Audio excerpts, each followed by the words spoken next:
2021년 고난주간 넷째 날 4월 1일 새벽 기도회를 시작하겠습니다.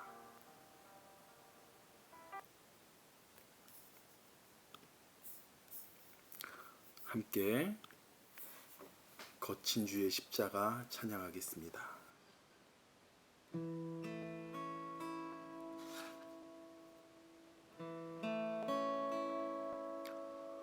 거친 주의 십자가 흐르는 보혈 강물 되어 내 영혼 깨끗하게 하시고 하늘과 땅을 이으신 주님의 보혈 내 평생의 자랑을 주의 십자가로다 주의 보혈 흐르는데 믿고 뛰어나가 주의 은혜 내가 입어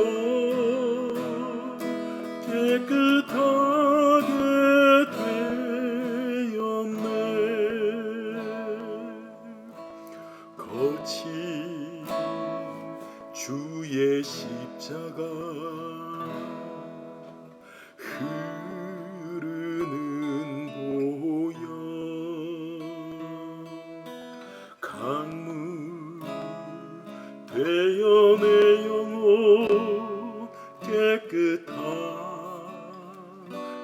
하시고 하늘과 땅을 지으신 주님의 보혈 내 평생의 자랑을 주의 십자가로다 주의 보혈 흐르는데 믿고 뛰어나가 주의 은혜 내가 입어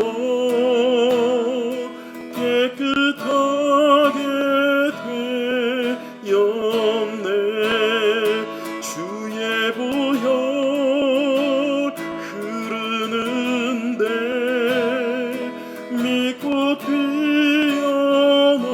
뛰어나가 주의 보혈 내가 입어 깨끗하게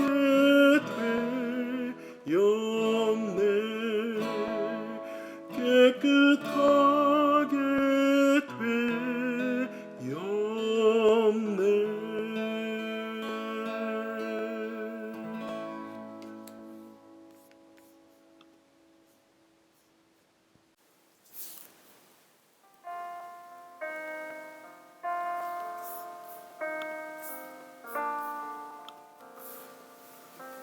오늘 함께 보실 하나님의 말씀은 마가복음 14장 53절에서 72절까지의 말씀입니다.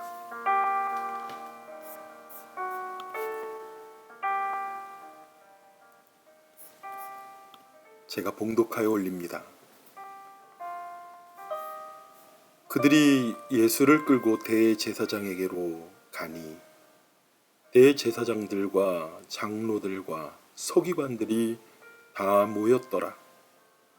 베드로가 예수를 멀찍이 따라 대제사장의 집 뜰 안까지 들어가서 아랫사람들과 함께 앉아 부를 쬐더라. 대제사장들과 온 공회가 예수를 죽이려고 그를 칠 증거를 찾되 얻지 못하니 이는 예수를 쳐서 거짓 증언하는 자가 많으나 그 증언이 서로 일치하지 못함이라. 어떤 사람들이 일어나 예수를 쳐서 거짓 증언하여 이르되 우리가 그의 말을 들으니 손으로 지은 이 성전을 내가 헐고 손으로 짓지 아니한 다른 성전을 사흘 동안에 지으리라 하더라 하되 그 증언도 서로 일치하지 않더라. 대제사장이 가운데에 일어서서 예수에게 물어 이르되 너는 아무 대답도 없느냐? 이 사람들이 너를 치는 증거가 어떠하냐 하되 침묵하고 아무 대답도 아니하시거늘 대제사장이 다시 물어 이르되 내가 찬송받을 이는 이의 아들 그리스도냐? 예수께서 이르시되 내가 그니라.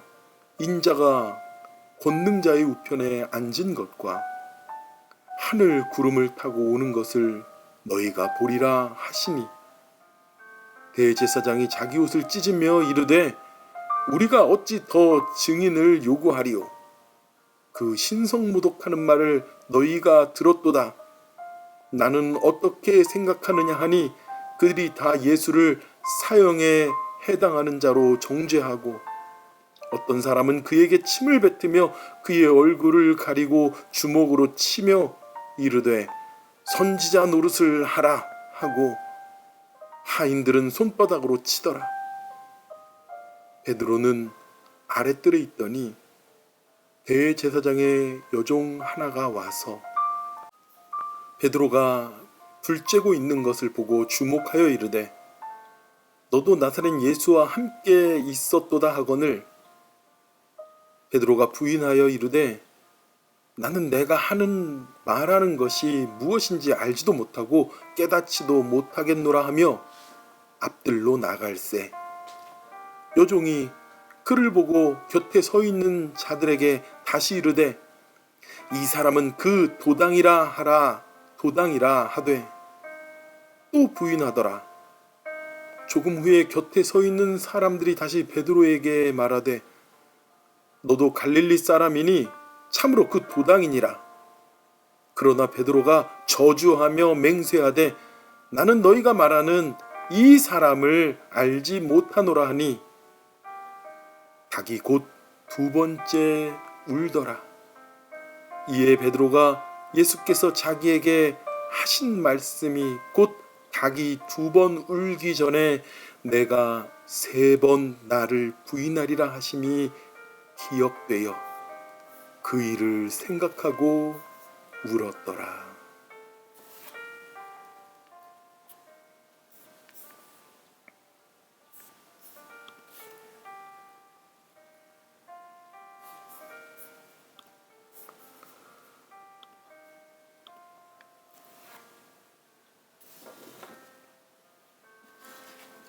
예수님과 제자들이 최후의 만찬을 나눈 후에 예수님께서는 겟세마네로 올라가셔서 제자들을 멀리 두시고 기도하셨습니다. 그리고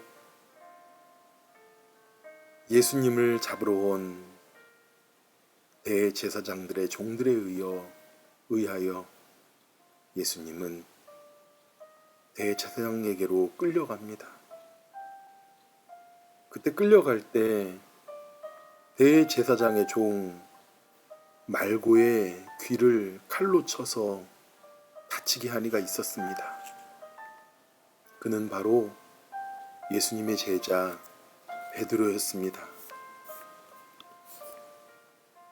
베드로는 예수님이 잡혀가실 때 그는 분명히 말했습니다.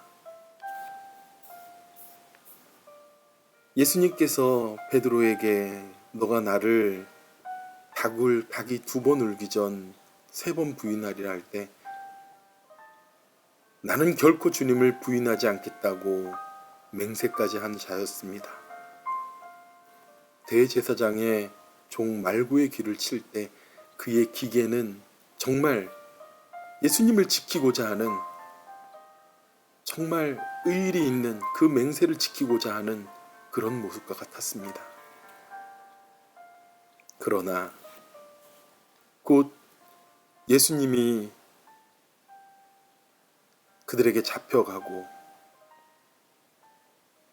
대제사장들 앞에 끌려가서 장로들과 서기관들 앞에서 그들 공회에서 예수님께서 재판을 받을 때 정작 베드로는 예수님을 멀찍이 따라갔습니다.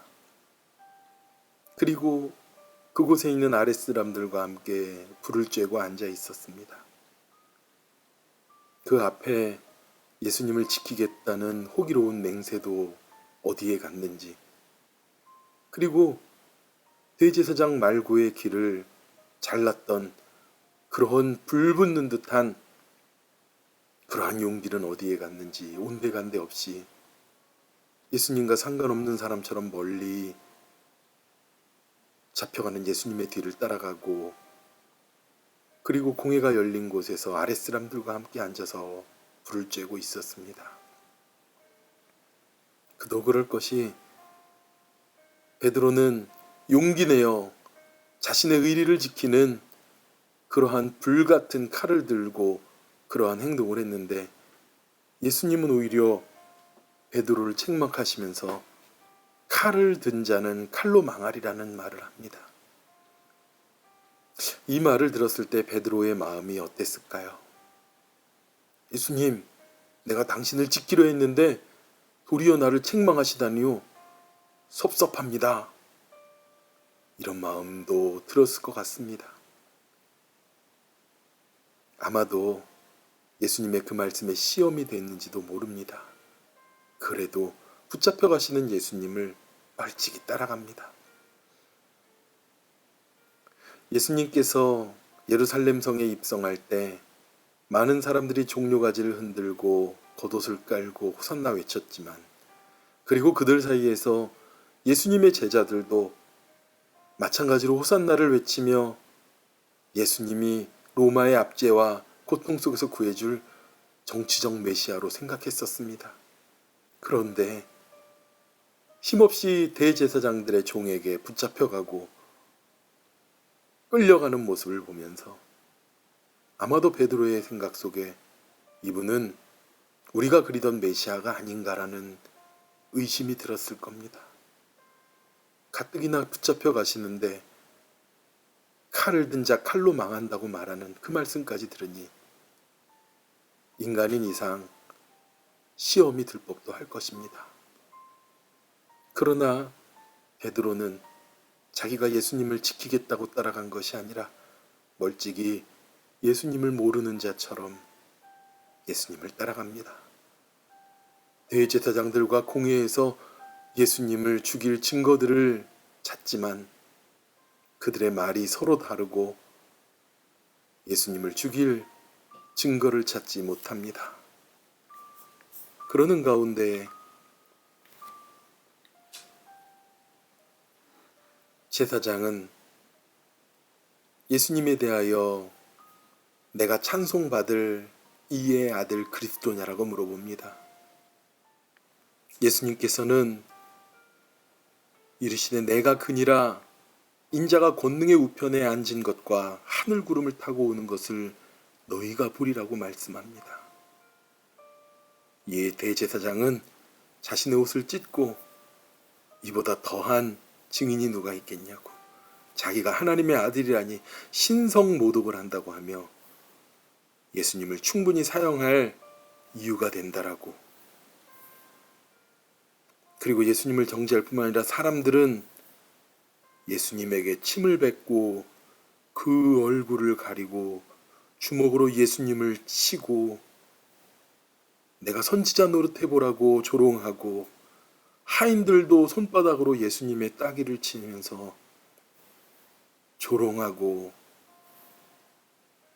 예수님을 멸시했습니다. 그런 가운데 베드로는 여전히 아랫뜰에서 아랫사람들과 불을 쬐면서 있는데 그때 대제사장의 집 여종이 베드로에게 다가와 말합니다. 너도 나사렛 예수와 함께 있었던 자 아니냐라고요. 베드로는 엉격결에 놀라서 나는 내가 하는 말이 무엇인지 알지도 못하고 깨닫지도 못하겠노라. 얼마나 당황하고 놀랐겠습니까? 아마도 베드로가 반사적으로 거짓말을 했을 겁니다. 무슨 말을 하는 거니? 난 네가 하는 말을 이해하지 못하겠는데? 예수님을 끝까지 지키겠다고 말했던 베드로의 모습은 온데간데 없이 연약하고 나약하게 잡혀온 예수님의 먼 발치에서 베드로는 A girl, 한 소녀의, 그것도 노예밖에 안 되는 소녀의 말에 놀라며 거짓말을 합니다. 그리고 베드로는 나는 예수와 상관없다는 것을 보이기 위해서 오히려 제사장의 앞들로 나아갑니다. 봐라, 나는 예수와 관계없는 사람이니까 당당하게 나갈 수 있어 라는 듯이 움직입니다. 그 여종이 그를 보고 곁에 서 있다가 따라와서 사람들에게 말합니다. 이 사람이 그의 도당이라. 그 여종이 뭐라고 했습니까? 너도 나사렛 예수와 함께 있었도다. 사람들에게는 예수님은 그냥 나사렛이라는 동네에서 온 사람, 선한 것이 나올 것이 없는 동네에서 온 사람, 하나님의 아들이 아니라, 그리스도가 아니라, 메시아가 아니라 그냥 그 동네 사람이라는 겁니다. 그런데 70절에 베드로는 다시 한번 부인합니다. 조금 후에 곁에 있는 사람들이 다시 베드로에게 말합니다. 너 갈릴리 사람이니 너도 예수와 함께 다닌 자구나. 그때 베드로가 저주하며 맹세하였다고 합니다. 그는 끝까지 예수님을 지키겠다고 맹세하였는데 예수님께서는 하늘로도 땅으로도 그 어떤 곳으로도 맹세하지 말라고 하셨습니다. 그런데 베드로는 예수님을 지키겠다는 맹세도 깨뜨리고 예수님을 모른다고 저주하며 또 맹세를 합니다. 나는 너희가 말하는 이 사람을 알지 못하노라. 자기에겐 주님이셨고 자기에겐 메시아였던 그분을 이제는 이 사람을 알지 못한다고요. 그냥 a man, 예수님을 알지 못한다고요.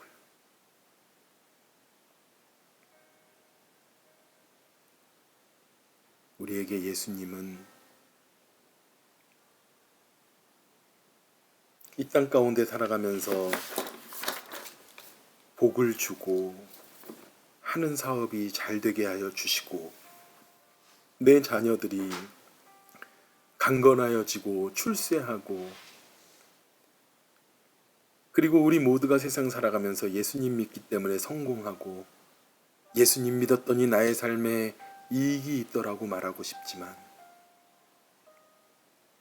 내가 예수 믿었는데도 사업에 실패하고 내가 예수 믿었는데도 자녀가 어려움을 겪고 자녀가 잘 되는 복을 누리지 못하고 내가 예수님 계속 믿고 있는데도 성공하기는커녕 실패하고 세상 가운데 낭망한 일만 생기고 내가 예수님 믿고 교회에 다녔는데 내 삶에 이익이 있는 것이 아니라 분란과 어려움만 있다고 나는 예수님 믿었는데 얻은 것이 하나도 없다고 예수를 떠나는 것과 마찬가지일 것입니다. 세상 사람들은 이익이 없을 때 가차없이 버립니다. 오늘 베드로도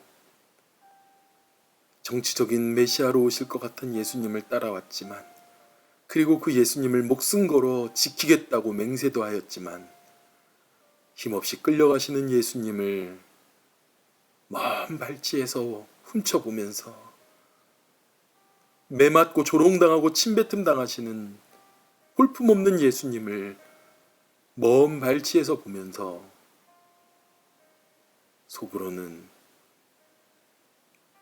메시아가 아니었네, 나를 정치적으로 출세하게 이끌어줄 분이 아니었네, 따라다녀 봤더니 아무 소용없는 자였네 라고 하면서 그는 자신을 보호하기 위하여 저주하면서 예수님을 3번이나 부인하게 됩니다.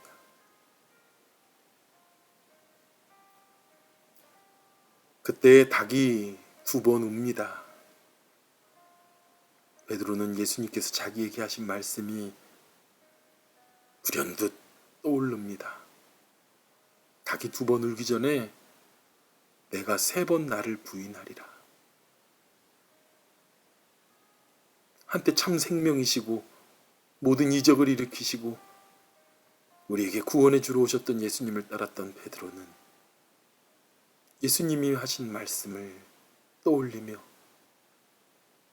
그것 때문에 가슴이 아파서 통곡하여 울기 시작합니다.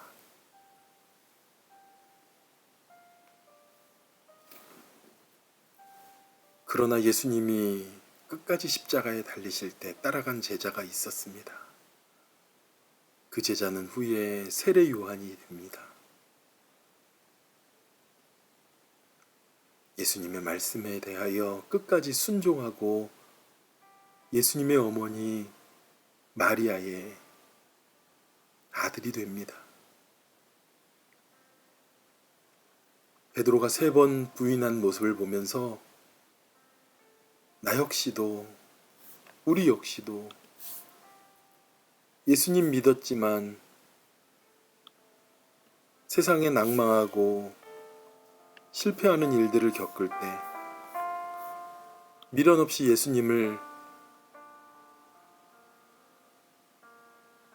버리거나 외면했던 모습이 있을 겁니다.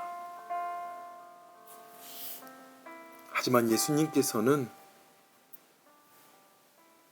이 세상이 줄 수 없는 영원한 생명을 우리에게 허락하셨습니다. 우리를 구원하시되 우리의 영혼을 구원하신 주님이십니다. 아무리 우리가 세상 가운데 사업이 성공하고 아무리 우리의 자녀들이 세상 가운데 잘 되고 아무리 우리가 모든 일들 가운데 이익을 얻는다고 할지라도 우리의 영혼이 구원받지 못한다면 아무 소용이 없습니다. 무엇보다도 하나님, 전능하신 그 주님, 우리의 아버지 되시는 하나님께서 우리를 사랑하신 그 사랑을 우리는 얻을 수가 없습니다.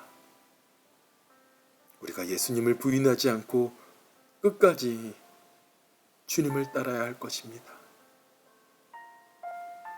베드로는 그런 예수님을 부인한 자신의 마음이, 자신의 가슴이 너무 아파 통곡을 하고 웁니다. 베드로는 예수님께서 자신을 그토록 사랑하셨던 그 모든 일들을 기억하며 웁니다.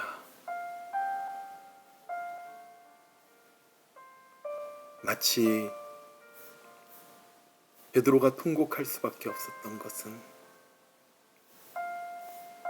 오히려 예수님, 나 어떻게 하면 좋아요? 예수님, 내가 이렇게밖에 할 수 없는 나를 용서해 주세요. 이 비참한 현실 속에서 나는 낭망하고 주저앉고 실패할 수밖에 없고 속상하고 그런 가운데서 하나님을 믿지만 여전히 고통 가운데 몸부림치는 나. 그러나 예수님의 말씀을 붙잡고 살아가야 하는 나. 주님이 날 사랑하심을 그래도 기억하는 나. 그러면서 몸부림치며 베드로는 울었을 것입니다. 베드로는 비록 예수님을 3번 부인하였지만 그의 울음 속에는 예수님, 나 좀 살려주세요. 예수님, 나는 어떻게 하면 좋아요? 베드로의 통곡이 오늘 우리 성도들과 우리의 삶에도 있을 줄 믿습니다. 그리고 먼 발치에서 매를 맞으면서도 부인하는 베드로를 보신 예수님은 베드로를 슬픈 눈으로 보시며 부인할 수밖에 없는 그의 아픔을 이해하시며 끝까지 사랑하시고 부활하신 후에도 그 통곡할 수밖에 없었던 베드로의 마음을 아시고 내가 나를 사랑하느냐고 베드로를 용서하시고 물어보십니다. 오늘 우리도 베드로의 부인 가운데 우리도 베드로를 정죄할 수 있는 입장이 되는지 우리는 돌이켜보아야 합니다.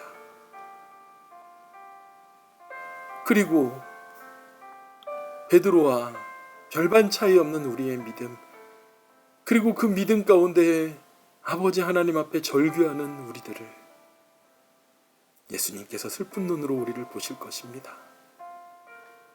바라기는 먼 발치 떨어져서 예수님을 쫓아가는 베드로가 보단 끝까지 예수님을 따라갔던 요한과 같은 그러한 순종의 믿음이 저와 우리에게 있어야 될 줄 믿습니다. 베드로의 부인과 같은 그런 부인이 아니라 성령 받은 베드로가 십자가에 거꾸로 달려 죽을 수 있었던 순종의 믿음과 같이 서는 성령의 충만함을 입은 저와 여러분이 되기를 축원합니다. 함께 기도하시겠습니다.